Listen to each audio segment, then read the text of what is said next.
Bonjour tout le monde et bon, voilà, je reviens tout de suite après la dernière vidéo.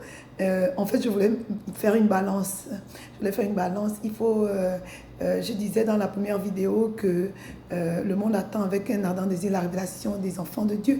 Et je disais aussi que la parole de Dieu dit que nous n'avons pas à lutter contre la chair, le sang, voilà, contre les dominations, contre les esprits méchants dans les lieux célestes. C'est plutôt avec eux que nous devons lutter. On n'a pas à regarder, on n'a pas à lutter contre les humains. En réalité, les hommes ne sont pas nos ennemis. Nos époux, nos épouses, nos frères, nos soeurs, nos mères, les hommes en général ne sont pas nos ennemis.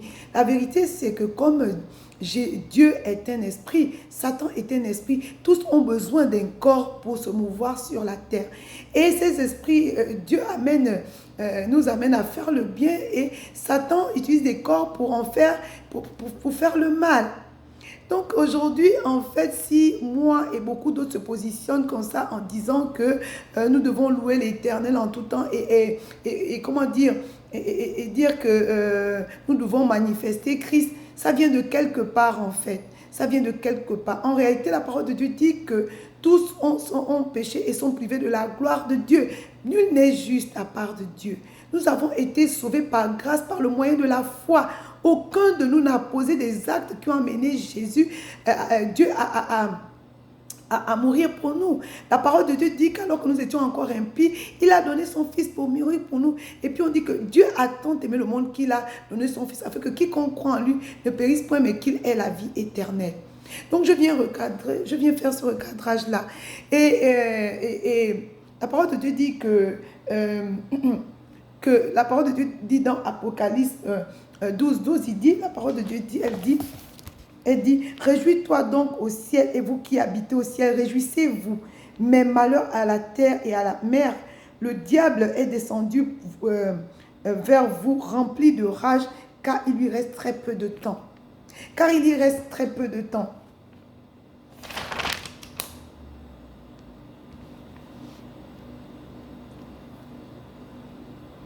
Donc, il reste très peu de temps. La volonté de Dieu, c'est que, il dit, crois au Seigneur Jésus, toi et ta famille, vous serez sauvés. La volonté de Dieu, c'est que tout le monde soit sauvé et parvienne à la connaissance de la vérité. Donc, en réalité, on n'a plus à, comment dire, on revient là-dessus, c'est-à-dire qu'on n'a plus à douter de Dieu. On n'a plus comment tu appelles ça? Il nous a appelés pour participer à sa gloire. Mais la gloire passe par ce que nous devons traverser. Comment nos familles vont être sauvées si Christ n'est pas visible? Christ n'est pas visible. La parole de Dieu dit que le Saint-Esprit il va nous revêtir afin que nous soyons ses témoins à Jérusalem, en Judée, en Samarie et jusqu'au bout du monde. Mais notre Jérusalem, c'est notre maison. Notre Jérusalem, c'est notre maison. Notre époux, notre épouse, nos enfants ou quiconque ne sont pas nos ennemis. Nous avons le devoir, alors que nous avons accepté Christ, d'agir avec circonspection. Ça veut dire que on sait quand même beaucoup de choses maintenant à propos de Jésus, à propos de Dieu, à propos de sa fidélité. On dit le monde attend avec un ardent désir la révélation des fils de Dieu. Donc la parole de Dieu dit que nous ne marchons pas selon la chair, nous marchons selon l'esprit, afin de ne pas accomplir les désirs de la chair. Nous savons qu'il reste très peu de temps au diable. Alors sachant cela, nous devons alors, agir avec circonspection. On doit revêtir les sentiments qui étaient avec Christ. On doit descendre. C'est-à-dire que ne pensons pas, hein. Moi je pensais comme ça avant, que voilà, je me sentais au-dessus des personnes qui ne connaissaient pas Dieu. C'était carrément de l'orgueil. J'étais une grande gueule, j'étais une prétentieuse. Mais de plus en plus, je révèle les sentiments qui étaient en Christ, des sentiments d'humilité. Je n'ai pas fait un concours pour être sauvé. Et je veux plaire à Dieu. Sa volonté, c'est que ma famille soit sauvée. Donc, je dois agir avec circonspection. Je sais, il m'a déjà dit que le diable rôde comme un lion rugissant. Je sais. On a dit que le diable ne viendra pas avec, parce qu'il reviendra toujours avec nos mêmes faiblesses. Alors, j'ai dit qu'on devait être attentif à ça. Lorsqu'on repère une ancienne manière qui n'était pas bonne, une ancienne habitude qu'on avait, que la colère et tout ça, on doit réaliser qu'en réalité, c'était un mensonge du diable. On est sorti de là. On est sorti de là.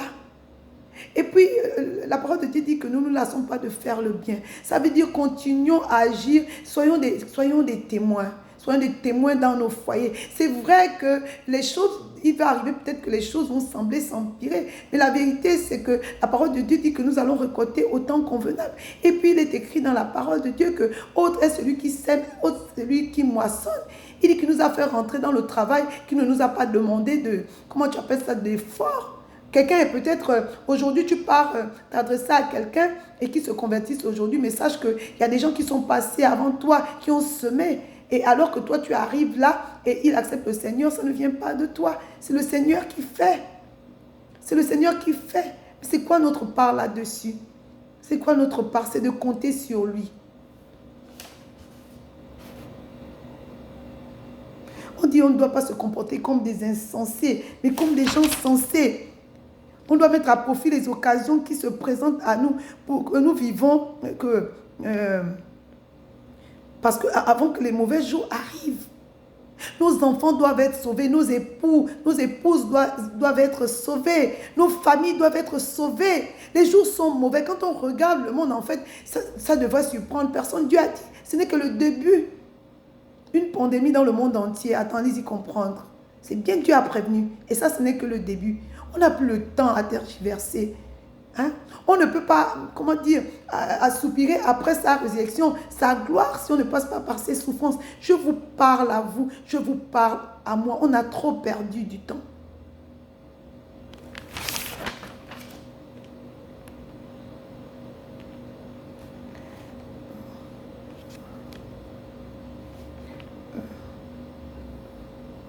La parole de Dieu dit dans 2 Thessaloniciens 3,13, il dit, ne vous lassez pas de faire le bien. Galates 6, 5 dit, faisons le bien sans nous laisser gagner par le découragement. Car si nous ne relâchons pas nos efforts, nous récolterons au bon moment. Au bon moment. Je nous en supplie, quoi. Il est temps qu'on voit les enfants de Dieu. Il est temps qu'on voit les enfants de Dieu. Soyons des témoins dans nos maisons. Demandons la grâce à Dieu de nous donner, de regarder nos époux, de regarder notre famille, nos enfants, tout ce qui a l'impression de nous prendre la tête, d'avoir le regard de Dieu sur eux, comme Dieu a daigné le faire pour nous. Ne nous lassons pas. Ne nous lassons pas. Le diable vient, il sait que ces jours sont comptés. Est-ce qu'il veut que nous craquons? 7 fois le juste tombe, 7 fois il se relève. On ne sera parfait que quand il viendra, c'est la vérité. C'est la vérité. Et puis on a la grâce. Comment vous voulez? Aujourd'hui, on comprend ce qu'on comprend. En réalité, c'est parce que nous avons le Saint-Esprit. Mais alors qu'avant, lorsque nous étions de leur nombre, on ne pouvait pas comprendre parce que les choses spirituelles, ça se comprend spirituellement. Lorsqu'on a l'Esprit de Dieu, on peut discerner. Quelqu'un est dans le monde, il a beau être intelligent, il a beau faire ce qu'il fait, les Écritures ne se comprennent que par le Saint-Esprit, parce que la parole a été inspirée du Saint-Esprit. Et puis, comment tu appelles ça? Le salut, c'est un don. C'est le Saint-Esprit qui met la conviction. Faisons notre part et laissons Dieu faire ce que lui seul est capable de faire. Dieu est fidèle et il reste Dieu. Il a promis, Dieu a promis, ce n'est pas sa volonté que nos familles se perdent. Des gens se sont tenus à la brèche pour que nous soyons là aujourd'hui. Alors je nous en conjure. Vraiment, prenons courage. Ce n'est pas facile, mais prenons courage. Ce genre de partage sont là pour nous encourager tous. On va souffrir un temps, mais la parole de Dieu dit que les souffrances que nous traversons, les épreuves que nous traversons, là ne sont rien à côté de la gloire qu'il en réserve pour nous. Qu'il en réserve pour nous. Vraiment, la parole de Dieu dit que il fait grâce aux hommes et il résiste aux orgueilleux. Alors vraiment, réalisons que nous sommes là où nous sommes aujourd'hui, c'est par sa grâce. Nous avons et nous savons ce que nous savons aujourd'hui par sa grâce, uniquement par sa grâce. Vraiment, je voulais ramener par ça et par la grâce de Dieu, la prochaine vidéo que nous allons faire, on va parler du salut. Demeurez bénis à jamais et sachez que vous tenez la bonne part. Soyons des soldats, tenons-nous à la brèche. Dieu nous attend. Il ne nous laisse pas seul. Nous avons le Saint-Esprit, celui-là qui est venu faire la différence entre ceux qui le servent et ceux qui ne le servent pas. Il dit, on verra à nouveau la différence entre ceux qui le servent et ceux qui ne le servent pas, entre ceux qui le craignent et ceux qui ne le craignent pas.